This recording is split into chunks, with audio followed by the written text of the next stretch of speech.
नमस्कार मंडळी. या व्हिडिओमध्ये आज आपण शिकूया अम, 3 स्ट्रिंग फंक्शन्स. एक आहे स्ट्रिंग कॅट, strcat, strncat आणि strcmp. तो string cat, strcat, cat is short form for concatenate. म्हणजे एनी स्ट्रिंगला 2 जोडायचं असतं. तर कम्प्युटरमध्ये त्याला कॉन्कॅटिनेट म्हणतात. ठीक आहे. तो स्ट्रिंग कॅट 2 स्ट्रिंग्सला एक दुसऱ्याला चिकटवतो. बेसिकली तो सोर्स स्ट्रिंगला डेस्टिनेशन स्ट्रिंगच्या मागे लावतो. तर हा फॉर्मॅट आहे. स्ट्रिंग कॅट सिंटॅक्स हा आहे स्ट्रिंग कॅट डेस्टिनेशन स्ट्रिंग. म्हणजे आपण कुठच्या स्ट्रिंगच्या शेवटी आपण कॉपी करणार आहोत आणि कुठची स्ट्रिंग आपण कॉपी करणार आहोत. ठीक आहे. आणि तो ऍड करून तो स्ट्रिंग कॅट डेस्टिनेशन स्ट्रिंगच्या मागे ऍड करतो. ठीक आहे. तर माझी डेस्टिनेशन स्ट्रिंग एफ नेम आहे आणि सोर्स स्ट्रिंग माझी S2 आहे. तर कॉन्केटनेट करण्याच्या आधी म्हणजे स्ट्रिंग कॅट फंक्शन ऍक्टिव्हेट करण्याच्या आधी माझ्या व्हॅल्यूज काय आहेत ते मी इकडे डिस्प्ले करतोय. ठीक आहे. तो माझे S1 आणि S2 तो इकडे प्रिंट करेल. मग मी स्ट्रिंग कॅट फंक्शन यूज करेन. तर व्हेरी सिम्पल सिंटॅक्स आहे की डेस्टिनेशन कॉमा सोर्स इकडे दिलेलं आहे. डेस्टिनेशन आधी आणि मग source separated by a comma. आणि हे झाल्यानंतर माझे व्हॅल्यूज काय आहेत तर मला इकडे तो दाखवेल डेस्टिनेशन अँड सोर्स. आपण ह्याच्यामध्ये बघूया आन्सर काय तो रन करू.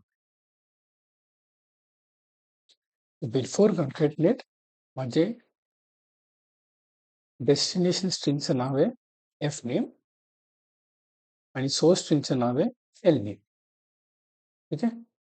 आफ्टर कॉन्कॅटिनेट म्हणजे दोन्ही जोडल्यानंतर माझं डेस्टिनेशन बिकम्स फर्स्ट नेम त्याच्यानंतर एल नेम. तर ही माझी आधीची डेस्टिनेशन स्ट्रिंग होती आणि ही माझी सोर्स स्ट्रिंग होती. हे दोन्ही एकत्र आले. सो नाव माय डेस्टिनेशन स्ट्रिंगचं नाव झालं एफ नेम आणि एल नेम. ठीक आहे. हा strcat फॉर्मॅट आहे आणि हे असं होतं. बेसिकली सोर्स स्ट्रिंग डेस्टिनेशन स्ट्रिंगच्या शेवटी तो सोर्स स्ट्रिंग अटॅच करतो. Next function is strncat. मला जो असं आहे की मला सगळे कॅरेक्टर्स कॉपी नाही करायचे. मला सोर्स स्ट्रिंग मधले काहीच कॅरेक्टर मला सो डेस्टिनेशन स्ट्रिंगच्या शेवटी मला कॉपी करायचे. ठीक आहे. तर त्यासाठी आपण strncat वापरणार. परत exactly the same format. S11 मध्ये एफ नेम आहे आणि S21 मध्ये एल नेम आहे. तर मी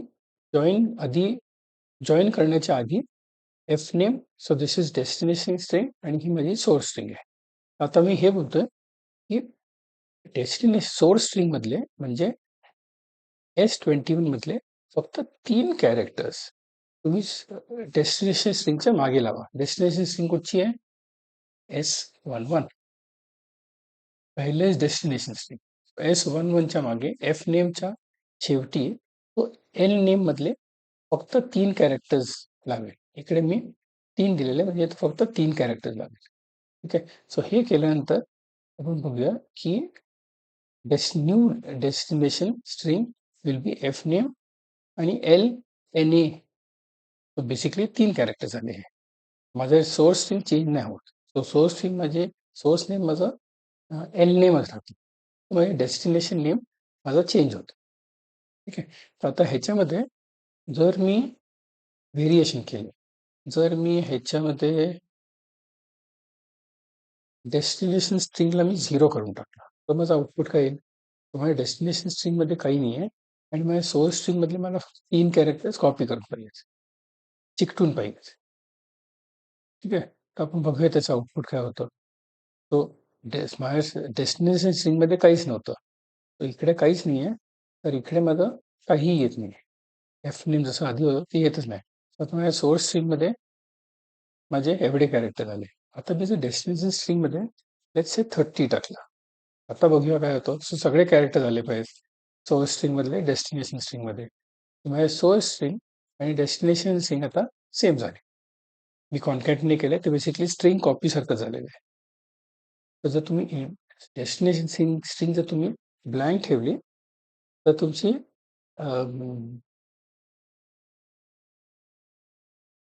स्ट्रिंग strncat आणि स्ट्रिंग कॉपी एक्झॅक्टली सेम होतं. ठीक आहे. त्याचं आपण थोडंसं अपर केस करून टाकूया. आता तिसरं फंक्शन जे आपण शिकणार आहोत ते आहे string compare. So it just takes two strings if they are same or not. ठीक आहे. सो त्याच्यासाठी फॉर्मॅट इज आणि इफ दे आर सेम तर तो 0 देतो ॲज अ रिझल्ट. अदरवाईज तो it will give any value which is not 0. तर माझ्याकडे एक स्ट्रिंग आहे विच इज एस. त्याच्यामध्ये मी कुमार टाकलेला आहे. ठीक आहे. आणखीन I am comparing S which is Kumar versus Kumar. आणि हे जे आय आहे ते I am checking if this is I. If this is 0, if it is equal to 0, I am saying correct name displayed, otherwise incorrect name displayed. आपण इकडे run करून बघूया. इकडे दाखवतोय की करेक्ट नेम एंटर. कारण KUMAR आणि KUMAR दोन्ही सेम आहे. आता मी इकडचं एक कॅरेक्टर काढून टाकतो. नाव लिहायचं सी काय होतं, आन्सर काय येतं, इनकरेक्ट नेम येतं. बिकॉज KUMAR आहे आणि दुसरी काय KUMA आहे, आर नाही आहे. It is not the same. आता आपण एंडमध्ये आपण एक स्पेस टाकून बघूया काय होतं. इज इट द सेम और is it different? It is different. म्हणून तो इनकरेक्ट नेम दाखवतो. ठीक आहे. तर ह्या वेळी आपण बघितलंय 3 अजून फंक्शन्स, स्ट्रिंग strcat, strncat आणि strcmp, स्ट्रिंग कंपेअर. ठीक आहे. तर ह्याच्यासाठी जसं आपण मागच्या व्हिडिओमध्ये बघितलं होतं, is a very simple table. जे तुम्ही पाठ केलं तर तुम्हाला हे सगळे जे फंक्शन्स आहेत त्याचं तुम्हाला पाठ करायची गरज नाही पडणार. तुम्हाला एकदम इझी लक्षात राहील की कशामध्ये काय आहे. सो इकडे जे आपण strcat बघितलं, सेम फॉर्मॅट, डेस्टिनेशन स्ट्रिंग आधी मग सोर्स स्ट्रिंग. strncata मध्ये डेस्टिनेशन स्ट्रिंग, सोर्स स्ट्रिंग आणि त्याच्यानंतर number of characters to join, म्हणजे किती कॅरेक्टर्स आपण जॉईन करणार आहोत.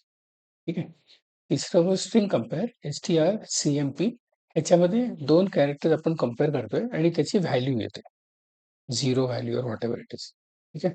तर हे तुम्ही सगळं चांगल्यापैकी करा, कारण ह्याच्यावरती एखाद प्रश्न येतो for 5 marks. So these are very easy 5 marks for you to get. हे मार्क तुम्ही सोडू नका. ठीक आहे. सगळं प्रॅक्टिस करा आणि you should be able to get full marks. ठीक आहे. थँक्यू.